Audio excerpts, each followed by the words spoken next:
যাত্রীরা যাচ্ছে কিভাবে ঠেলে ঠেলে, আর এতটাই ভিড় হয় এই পাথরে কিন্তু বহু মানুষের কিন্তু পা কাটে। এই সবে আমাদের হাওড়া থেকে ট্রেন ছাড়লো, তাম্রলিপ্ত এক্সপ্রেসের ভিড় দেখো ভাই, গঙ্গার ভিউটা দেখো খুব সুন্দর লাগছে। ও দীঘার সি বিচের ভিউ কি লাগছে। এই তো দীঘাতে ঢুকে পড়লাম, দেখো বোটটা দেখো একবার, বোট বোট বোট বোট। এত সুন্দর হোটেল মাত্র 400 টাকায়।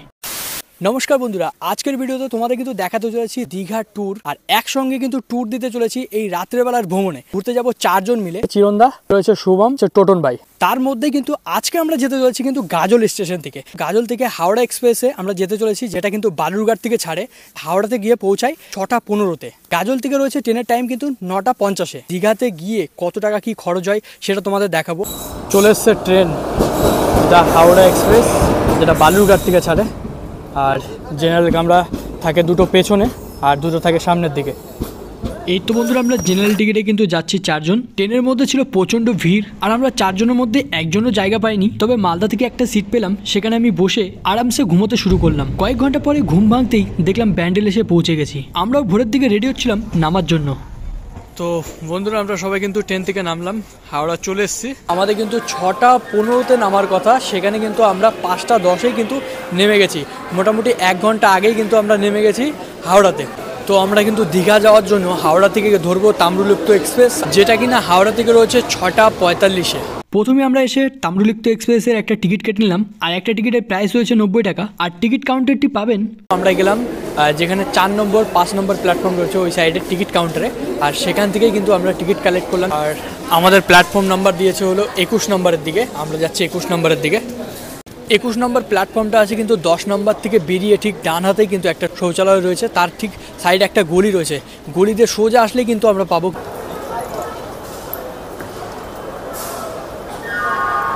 চলে এসেছি 21 নম্বর প্ল্যাটফর্মে।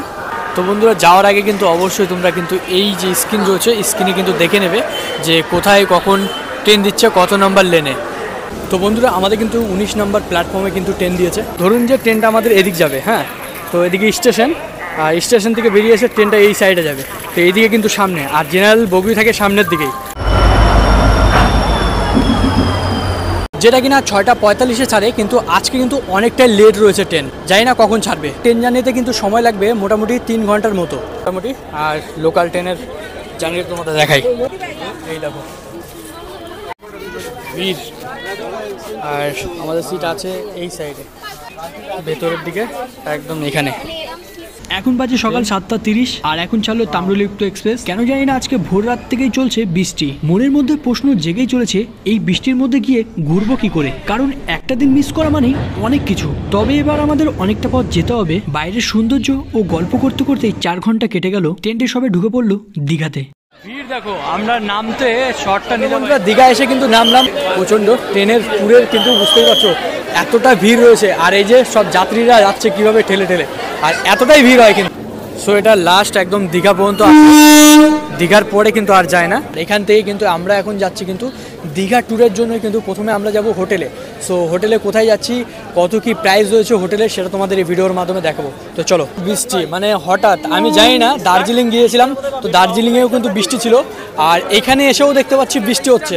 তো এখন যাচ্ছি, শুধু আমি একটা জিনিস ভাবছি, প্রথমবার এসেছি তো, শুধু সমুদ্র জায়গায় শুধু গাছ আর জঙ্গল দেখতে পাচ্ছি, কোথায় যে সমুদ্র আছে ভগবানই জানে।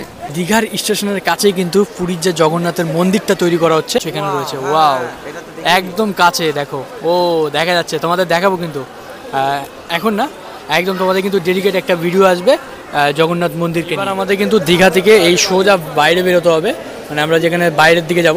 চলো এই সোজা সামনের দিকে যাই। স্টেশনের সোজা যে রাস্তাটা চলে গেছে, এটা কিন্তু একদম সি বিচ সামনেই রয়েছে। সোজা বন্ধুরা, আমরা হাঁটতে হাঁটতে চলে এলাম কিন্তু সি বিচের কাছে। নিউ দীঘা সি বিচের ভিউটা দেখে তোমাদের কেমন লাগছে অবশ্যই কিন্তু কমেন্ট করে জানাবে। আর এই নিউ দীঘাতে এসে তোমরা যদি 400 টাকায় খাওয়া দাওয়া থাকার মতো হোটেল চাও, তাহলে এই ভিডিওটা তোমাদের অবশ্যই দেখতে হবে। তো বন্ধুরা, আজকের ভিডিও এই পর্যন্তই। তোমাদের সঙ্গে দেখা হচ্ছে নেক্সট ব্লগে। Tata, bye bye.